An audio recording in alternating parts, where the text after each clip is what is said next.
काँग्रेस अजित पवार गटाचे ज्येष्ठ नेते प्रमोद हिंदूराव, आमदार कुमार आयलानी, खासदार डॉक्टर श्रीकांत शिंदे, खासदार नरेश मस्के तसेच शिवसेना, भाजप, राष्ट्रवादी, रिपाईचे सर्व पदाधिकारी, कार्यकर्ते मोठ्या संख्येने उपस्थित होते.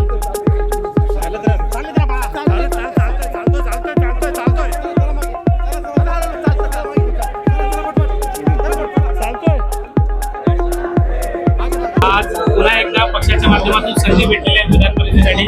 खरं तर शंका कुशंका होती की नेमकं संधी भेटणार की आपल्या पक्षाने पुन्हा एकदा संधी दाखवल्या, कशा पद्धतीने पक्षाला वाढवण्यासाठी काम केलं. सर्वप्रथम मी महाराष्ट्राचे उपमुख्यमंत्री आणि आपले शिवसेनेचे मुख्य नेते सन्माननीय शिंदे साहेब, त्याचबरोबर महाराष्ट्राचे मुख्यमंत्री सन्माननीय देवेंद्र फडणवीस साहेब, त्याचबरोबर उपमुख्यमंत्री आमच्या पवार मॅडम आणि महायुतीचे ठाणे आणि पालघरचे सर्व खासदार, आमदार, नेते आणि सर्व माझे मतदार नगरसेवक यांचं मनापासून अभिनंदन करतो. मला दुसऱ्यांदा संधी आणि संधी दिल्यानंतर पक्षाच्या माध्यमातून मला वाटतं हे इलेक्शन कोविडच्या माध्यमातून 4 वर्ष होऊ न शकल्यामुळे हे इलेक्शन लेट होते आणि त्या माध्यमातून नगरपालिका, महानगरपालिका लागल्यानंतर इलेक्शन लागलं आणि लागल्यानंतर पक्षाने मला संधी दिल्याबरोबर सर्वप्रथम शिंदे साहेबांचं मनापासून 17 जागेला घेऊन जे आहे ते महायुतीमध्ये कुठे धुसफूस मोठ्या प्रमाणात होते, ती धुसफूस देखील संपलेली आहे. आणि आता कशा पद्धतीने मतदारांना काय आव्हान असेल जेणेकरून कशा पद्धतीने ते तुम्हाला याच्यात मतदान करावं. मला वाटतं महाराष्ट्रामध्ये महायुतीच्या माध्यमातून 17 सीट लढल्या जात आहेत. मला वाटतं प्रत्येक सीटवरती महायुतीचे नेते तिथे लक्ष ठेवून आहेत आणि त्या माध्यमातून 17 सीट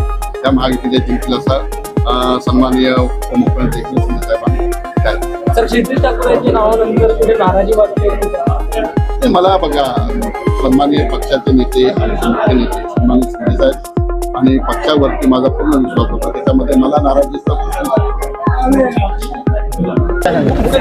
महायुतीचे आणि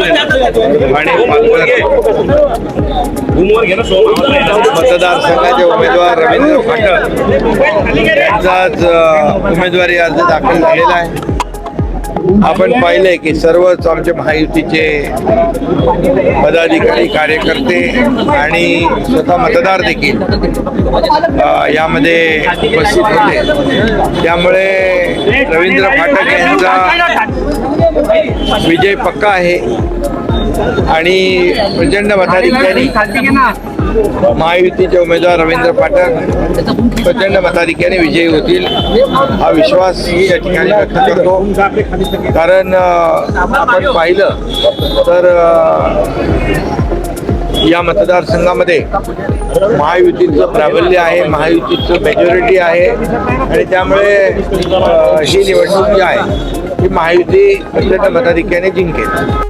लोकशाहीमध्ये प्रत्येकाला निवडणूक लढवण्याचा अधिकार आहे. त्याप्रमाणे प्रत्येक पक्ष या ठिकाणी आम्ही महायुतीने जशी निवडणूक लढवतोय तशी महाविकास आघाडीचे उमेदवार त्यांनी फॉर्म भरला असेल. परंतु मी आपल्याला सांगतो, फक्त ठाणे पालघरच नाही तर महाराष्ट्रामध्ये ज्या 17 जागा आहेत त्या 17च्या 17 जागांमध्ये महायुतीचं प्राबल्य आहे, महायुती विजयी होईल. सर, काही ठिकाणी शिवसेनेकडून रायगड असेल किंवा छत्रपती संभाजीनगर असेल त्या ठिकाणी शिवसेनेकडून महायुतीच्या उमेदवाराच्या समोर आपण देखील शिवसेनेकडून काही ठिकाणी भाजपने भरले, काही ठिकाणी आपण भरले. 4 तारीख उमेदवारी मागे घेण्याची मुदत आहे अंतिम आणि आम्ही महायुतीचे सर्व पदाधिकारी एकत्र बसून यावर निर्णय घेऊ आणि महायुती मध्ये एकाच्या समोर महायुतीतला दुसरा जो कोणी भरला असेल फॉर्म तर तो माघारी घेईल. दोन्ही शिवसेनांनी एकत्र येऊ असं अंबादास दानवे म्हणतायत, काय वाटतंय? अंबादास दानवे म्हणालेले आहेत की दोन्ही शिवसेना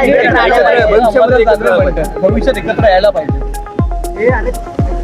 आम्ही बाळासाहेबांचा विचार, हिंदुत्वाचा विचार घेऊन पुढे चाललेलो आहे आणि महाराष्ट्रातल्या सर्वसामान्य माणसाच्या मनातलं सरकार देखील आम्ही स्थापन केलं, एकदा केलं, दोनदा केलं आणि या स्थानिक स्वराज्य संस्थांमध्ये देखील या महाराष्ट्रातल्या जनतेने शिवसेनेला, धनुष्यबाणाला, बाळासाहेब आनंदगे साहेबांच्या विचाराला आणि आमच्या सर्वसामान्य कार्यकर्त्यांच्या मेहनतीला आशीर्वाद दिलेले आहेत. त्यामुळे आमची घोडदौड विजयी अशीच पुढे चालू आहे.